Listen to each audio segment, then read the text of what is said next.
Doctor Carlos Costa, doctor en geología, profesor de la Universidad de San Luis de Argentina. Bienvenido a estas pantallas. Buenos días. Buenos días. ¿Cómo podemos calificar la seguidilla de sismos, de explosiones volcánicas y de fenómenos de la Tierra que están ocurriendo en estos últimos tiempos? Bueno, si nosotros miramos un mapa de lo que es la distribución de los sismos a nivel mundial, lo primero que podemos ver es que los sismos no están distribuidos uniformemente en nuestro planeta, sino que, por lo general, las principales noticias periodísticas hablan o de la India, o de Italia, o del Medio Oriente, y en ese sentido Turquía está, digamos, en una especie de rompecabezas, de lugar muy Sí. crítico para la ocurrencia de sismos. Ahí vemos, por ejemplo, en la primera placa, hay que entender que los sismos, ¿por qué ocurren los sismos en los continentes? Pensemos que todos estos fenómenos se da por ese continuo movimiento, ese continuo forcejeo, como si fueran autitos chocadores de los continentes que tratan de moverse para un lado y para otro, a través de esas líneas rojas que ustedes tenemos ahí, que son las fallas geológicas, ¿no? Las fallas son como cicatrices de la corteza terrestre a lo largo de las cuales se acumulan esfuerzos, muchas veces durante muchos años o miles de años, y súbitamente la liberación de esos esfuerzos da lugar a un sismo. En el caso de Turquía, Turquía está en una situación en donde convergen esfuerzos de todo lo que es el movimiento de África, de la placa de Arabia, etc. Y en esas líneas rojas que tenemos ahí, estas placas son ya de la mañana más temprano. Ahora, si ustedes miran las últimas noticias, van a ver que hay un montón de réplicas con esos circulitos rojos que están orientados más o menos en una dirección noreste-suroeste, ¿no? Bueno, Sí. esa es la ubicación de lo que se conoce como la falla del este de Anatolia. Es uno de los principales accidentes tectónicos por donde tienen lugar estos movimientos. Exactamente ahí, en ese sector es donde han ocurrido el sismo principal y las réplicas. Y la profundidad pequeña, que para un sismo, digamos, 10, 15 kilómetros de profundidad es muy poco, es lo que de alguna manera también ha exacerbado la catástrofe y la destrucción de tantas construcciones.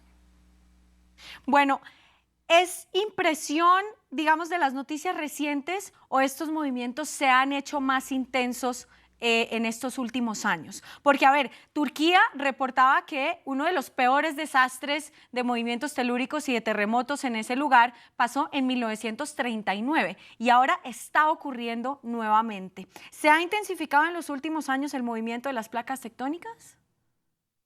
No podemos decir eso si nosotros lo analizamos a la luz de la escala en el tiempo que toman lugar estos fenómenos. No son la escala geológica de miles, decenas de miles o aún más millones de años. No podemos decir que haya habido un incremento de la actividad sísmica o inclusive volcánica, sino que son procesos naturales que muchas veces no tienen una tasa, una velocidad constante, pero no podemos decir con la información que nosotros tenemos que hay una tendencia a aumentar o al incremento de este tipo de fenómenos en distintos lugares del mundo. Hay veces que han ocurrido más sismos, hay veces que ocurren menos, pero no hay una evidencia de que hay un incremento de actividad o que esto pueda estar vinculado con fenómenos climáticos, etcétera, etcétera. No hay información científica que respalde ese supuesto.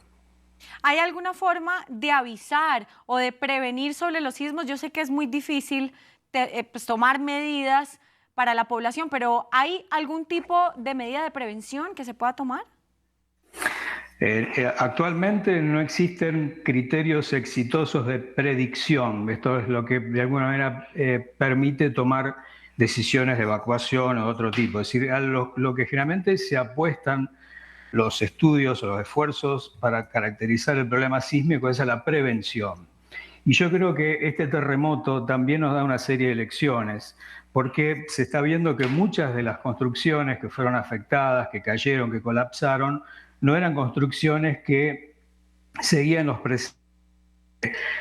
sismos resistentes. Esto es algo muy Claro. importante para todo lo que es la planificación territorial y para el ordenamiento territorial. Generalmente en zonas donde las explosiones demográficas son importantes, y esto aplica también mucho a las principales capitales latinoamericanas, por ejemplo, muchas de las construcciones no se hacen siguiendo los principales criterios de edificación sismo resistente, porque son más claras, porque no está nomenclado, etc. Entonces, acá hay muchas cosas que están, como decíamos, potenciando esta tragedia que todavía no ha terminado. Tengamos en cuenta que si las condiciones de rescate no son las óptimas, muchas víctimas ocurren inclusive después del sismo.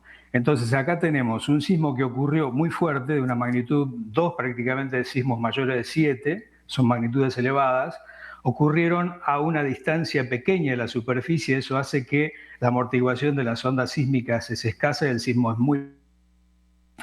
Ocurrió en horas de la noche, donde prácticamente todo el mundo dormía y, digamos, eso también contribuyó a que la cantidad de víctimas sean mayores. Muchas cantidades de viviendas vinculadas al tema de los refugiados de Siria, que obviamente son construcciones precarias, Sí, sí. y también muchas construcciones civiles que, ahí ya un colega de la Universidad de Estambul ya lo advertía el año pasado, se estaba viendo con, digamos, con bastante, digamos, temor que muchas de las construcciones más recientes no respetaban los códigos de edificación sismo resistentes. Es difícil informar sobre estas noticias y ver también las condiciones tan precarias en las que se daban allí las condiciones de vida de la gente. Es decir, es la primera vez que se pueden evidenciar tantas caídas de edificios desplomándose en vivo, casi como si hubiera sido una implosión, ¿no? Es algo complicado. Claro, bueno, recordemos también que todas estas cosas han ocurrido antes, lo que pasa es que ahora hay muchos mayores Sí, medios eso es verdad. para registrar todos estos fenómenos en vivo, ¿no es cierto? Claro. También recordemos que Turquía, digamos, el terremoto del 39 sí fue muy importante, pero en 1999 Turquía también fue, yo diría, afectada de una manera igual o peor que lo que estamos viendo ahora por dos terremotos que ocurrieron a lo largo de la otra falla importante de Turquía, que se llama la falla del norte de Anatolia, y Ajá. que es una falla que pasa prácticamente por el centro de Estambul.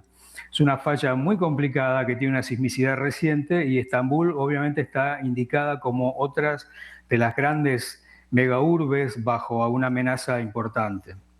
Bueno, Carlos Costa, doctor en geología, además profesor de la Universidad de San Luis, muchísimas gracias por haber estado con nosotros informando sobre esta noticia. Al contrario.